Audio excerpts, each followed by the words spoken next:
శ్రీ సత్యసాయి జిల్లా ఎస్పీ శ్రీ సత్యసాయి జిల్లా చిలముత్తూరు మండలం టేకులోడు అటవీ ప్రాంతంలో పోలీసులపై కత్తితో దాడికి పాల్పడిన గ్యాంగ్ రేప్ నిందితుడు కావడి నాగేంద్ర. నిందితుడి దాడిలో గాయపడి హిందూపురం ప్రభుత్వ ఆసుపత్రిలో చికిత్స పొందుతున్న పోలీసులను పరామర్శించిన జిల్లా SP Shri S Satish Kumar IPS గారు 2024లో టేకులోడు వద్ద అత్తా కోడలిపై అత్యాచారం చేసిన కేసులో ప్రధాన నిందితుడు కావడి నాగేంద్ర కోర్టు వాయిదాలకు హాజరు కాకుండా తప్పించుకు తిరుగుతూ ఉండడంతో అతన్ని పట్టుకునేందుకు స్పెషల్ టీం ఏర్పాటు చేశామన్న ఎస్పీ. పక్కా సమాచారంతో నిందితుడిని అదుపులోకి తీసుకునేందుకు వెళ్లగా కత్తితో దాడికి పాల్పడిన నిందితుడు సెల్ఫ్ డిఫెన్స్లో భాగంగా నిందితుడి మోకాలిపై కాల్పులు జరిపి అదుపులోకి తీసుకుని ఆసుపత్రికి తరలించిన పోలీసులు. సంఘటనా స్థలాన్ని పరిశీలించిన జిల్లా ఎస్పీ చట్టం ప్రకారం నిందితుడికి శిక్ష పడేలా చర్యలు తీసుకుంటామన్న శ్రీ సత్యసాయి జిల్లా SP Shri S Satish Kumar IPS గారు.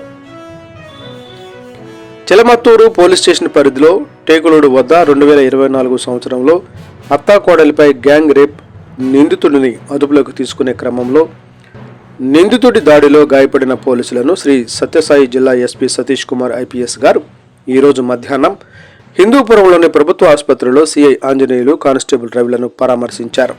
ఈ సందర్భంగా ఎస్పీ గారు మీడియా సమావేశంలో మాట్లాడుతూ చిలమత్తూరు మండలం టేకులోడు వద్ద అత్తాకోడలిపై జరిగిన గ్యాంగ్ రేపులో ప్రధాన నిందితుడైన కావడి నాగేంద్ర అనే వ్యక్తి బెయిల్పై బయటకు వచ్చి గత కొంతకాలంగా కోర్టు వాయిదాలకు హాజరు కాకుండా తప్పించుకు తిరుగుతున్నాడని తెలియజేశారు.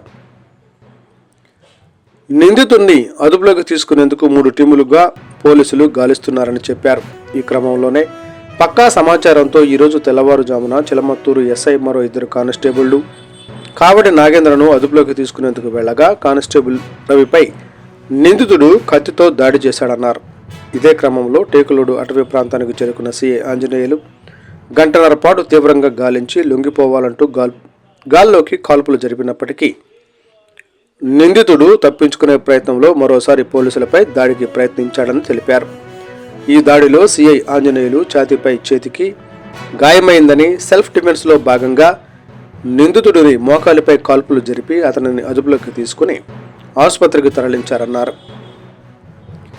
నిందితుడు కావడి నాగేంద్ర పై జిల్లాలో 41 కేసులు నమోదయ్యాయని, కర్ణాటక రాష్ట్రంలో నిందితులపై ఉన్న కేసులు మొత్తం 70 కేసులుగా నమోదైనట్లు తెలిపారు.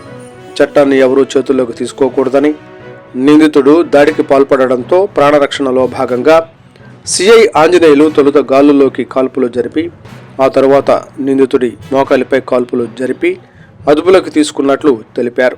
చట్టపరంగా నిందితుడికి శిక్ష పడేలా చర్యలు తీసుకుంటామని ఎస్పీ సతీష్ కుమార్ ఐపీఎస్ గారు స్పష్టం చేశారు. మీడియా సమావేశంలో Hindupur DSP K V Mahesh, Kadiri DSP Sivanarayana Swamy, సిఐలు ఎస్ఐలు పాల్గొన్నారు. ఈ టీమ్స్ని మనం అలర్ట్ చేసి ఎన్ రూట్లో ఉన్నారు CI Anjaneyulu and Janardhan team కూడా.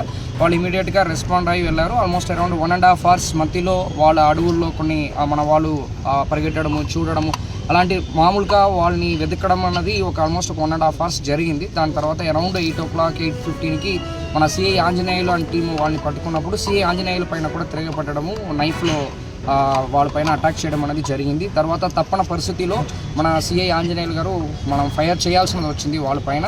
సో మనం ఒక రౌండ్ నీ పైన కొట్టి వాళ్ళని తర్వాత వాళ్ళని ఇక్కడ హాస్పిటల్కి తీసుకుని వచ్చి రావడం జరిగింది. సార్ ఇలా